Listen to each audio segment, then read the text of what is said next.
Good morning, or depending when you're watching this, good afternoon, good evening, or good night. My name's Ross, and as always told, I had a voice radio. So today, I am showing you a brand new deck, which has come around because of Shining Legends involving Zoroark and Meowstic. That's right, ladies and gentlemen, we do not talk about Meowstic on this channel very much at all. But today we are. Now, I've been talking a lot lately about Tapu Lele, the currently unreleased promo, which we're going to be getting in a pin collection at some point, though we don't exactly know when. And every time I mention this, somebody points out, very rightly, that Meowstic does the same thing, but instead of 2 energy, it's for 1 energy, and my response is usually, yeah, but it's on a stage 1, and if it was so good, how come it's not seen any play so far? Well, we might have the perfect partner now in Zoroark GX. So to start off talking about Meowstic then, it's got the attack Ear Influence.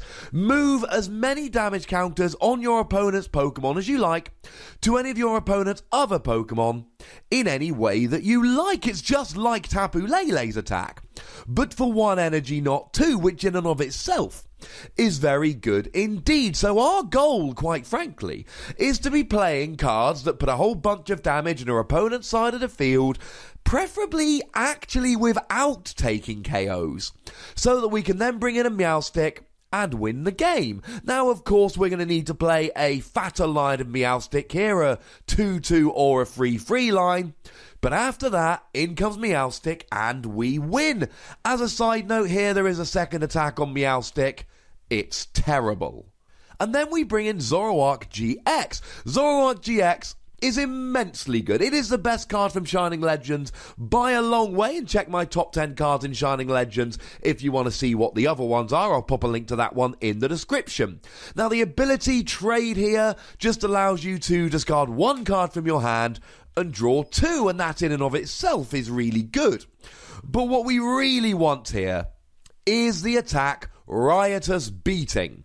For a double colourless energy, 1 energy attachment, you do 20 damage for each Pokemon that you have in play. You have a full bench of 5, you've got 6 Pokemon in play, with a choice band means you do 150. And against something like a Tapu Lele, Tapu Bulu, etc., then you're not getting a 1-hit KO. Meowstic can move it around later. Now at this point, I really do have to mention Ace Roller.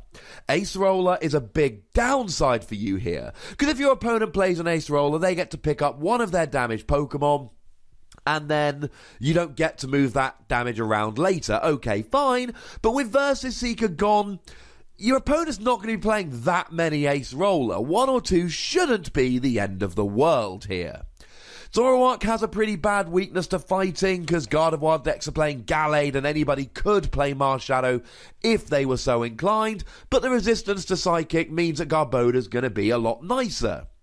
Now, there is a GX attack here, Trickster GX, which is fine. Allows you to copy any attack from your opponent's side of the field, though only once because it's a GX attack. And yes, you can use Trickster to copy a GX attack on your opponent's side of the field, but then your GX attack for the game is used. You don't use your GX attack with Trickster, and then you've already used your GX, you can't copy a GX, that would be silly. You can copy a GX with Trickster, it's your one for the game. Thing is though, we're using Meowstic here, and Meowstic uses Psychic Energy. We really do not want to be playing Psychic Energy and Darkness Energy. We need to be playing double colourless here. So I'm just going to go ahead and say, I'm going to go out on a limb, don't play Darkness Energy in this deck. You want Psychic Energy, you have to give up Zoroark's GX attack here, though we have other options. And that's essentially the deck. You sit there hitting with Zoroark with Riotous Beating, and then when you've done enough damage, in comes Meowstic, Ear Influence for the win. You can KO a whole bunch of little Pokemon, or you can kind of hit 4 GXs. You haven't KO'd any of them, but you've probably done enough to KO 3 of them, so you move them around and do exactly that. Now, there are some other Pokemon you want to consider playing in this deck. You've got the usual Oranguru and Octillery that have abilities that just allow you to draw extra cards. Oranguru until you've got 3 in your hand, Octillery until you've got 5. Now, you are using Zoroark here that's got trade, so you don't necessarily need to draw extra cards. But you need to have a full bench all the time. You need to be playing some bench sitters other than just Zoroark and Meowstic, because that would only give you 8 basic Pokemon, and you need 6 out at all times. Maybe you can find a bit of space for this.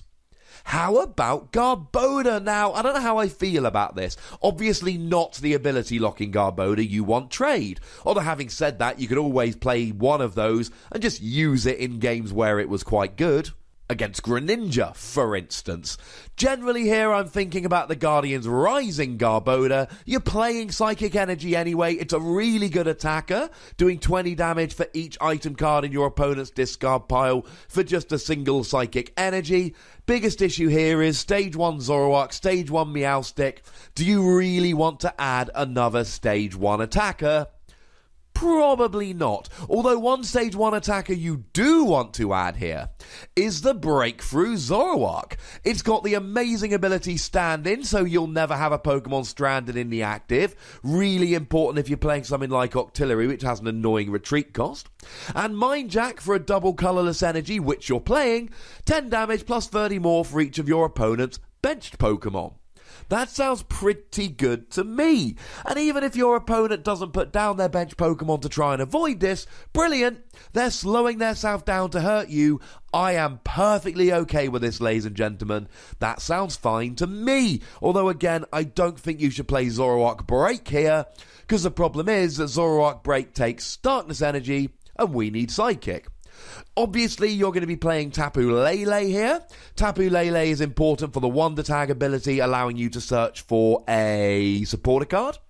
But you've also got the attacks here. You're playing double colourless energy, so you can use Energy Drive for 1 energy, 20 damage for every energy attached to both actives. But with Psychic Energy, you can actually use Tapu Cure to cure 2 of your bench Pokemon, maybe heavily damaged Zoroark GXs. After all, we're not using Zoroark's GX attack. Maybe Tapu Lele's GX attack could be fun here, although we have a better GX attack, ladies and gentlemen. Oh yes, we've got Necrozma and Black Ray GX. Now, slightly annoyingly, it's a free energy attack, so you will need to pop an energy on. It's going to be a 2-turn build-up here.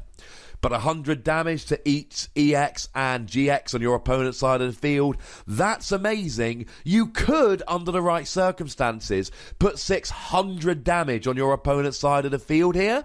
Yeah. And then you just move it all around with Meowstic. Necrozma and Meowstic are a great pairing here. The reason they're not a deck on its own is because Necrozma's too fragile, given that it's weak to Garbodor, and it takes 2 energy attachments to get it going. Whereas Zoroark is a 1 energy attachment kind of Pokemon, but Zoroark here is an incredibly good Pokemon, and as much as you can use Tapu Lele's GX attack, Necrozma is the one you really should be focusing on here. Speaking of getting a whole bunch of damage around the field, how about the promo Tapu Koko? It's got free retreat, which makes it a brilliant starter Pokemon. And for a double colourless energy, it does 20 to all of your opponent's Pokemon. Which, of course, is really nice, because if you haven't got this, I'm going to say it one more time, you can rearrange it later on with Meowstic to get those damage counters wherever you want them. And the last one we've got to mention here is Espeon EX. Espeon EX is really good here because it means you don't actually have to spread damage to KO. What you can do is spread the damage around so there's 60 HP on all of the Gardevoirs. Then Espeon comes in with Miraculous Shine, devolves all of those evolved Pokemon, Gardevoir goes down to Ralts, assuming it used Rare Candy, and gets KO'd. And you can see here that there are different things we can do. We can either just smash with Zoroark, and then use Meowstic. We can use Black Ray GX to do a whole bunch of damage, if they've got an EX-GX heavy deck, and then use Meowstic. Or if it's a big evolution deck, we can just spread lots of little damage around, maybe using Meowstic, and then devolve with Espeon. Although you could just use Tapu Koko, and then bring in Espeon. Several different things you can do. There are options. You don't even need Meowstic for every one of these options, but the attack here is just too much fun not to use.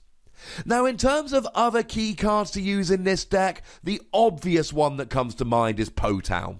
We want to be doing extra damage. Potown puts free damage counters on a Pokemon when it evolves. You want as much damage on your opponent's side of the field as you can get, so getting a cheeky extra free damage counters on there when your opponent evolves, it's just too good to be perfectly honest. Mallow allows you to search your deck for any 2 cards and put them on top of your deck, and then you can draw both of those cards using trade with Zoroark. Mallow is so good with Zoroark, it's really silly not to play it. You discard 1 card from your hand and effectively get any 2 cards from your deck. It's that good. And then obviously you need Bridget to search out all your basics. You use 1 to tag turn 1. By now I'm assuming most of you have figured that out. And one last little thing you could use here is Poison Barb. Obviously you're going to be using Choice Band to do more damage to EXs and GXs. But Poison Barb against a non-EX, non-GX Pokemon, they hit you, they're poisoned. They start taking poison damage. There's more damage on their side of the field. Meowstic spreads around a bit more damage. That sounds like fun, ladies and gentlemen.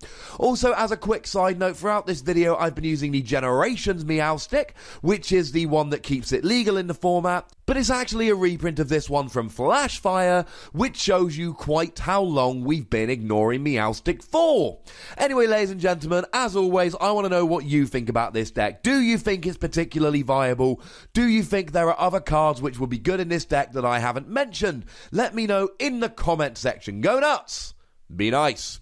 Make sure you like this video, subscribe to this channel, follow me on Twitter at @TheWossy, and Twitch for some live action at twitch.tv/PTCGRadio. If you want to support the channel, get some bonus podcasts, etc., you can do so at patreon.com/PTCGRadio. But by far the most important thing, as always, is to look after yourselves until next time. Thank you very much for watching. My name's Ross, and you've been watching PTCG Radio.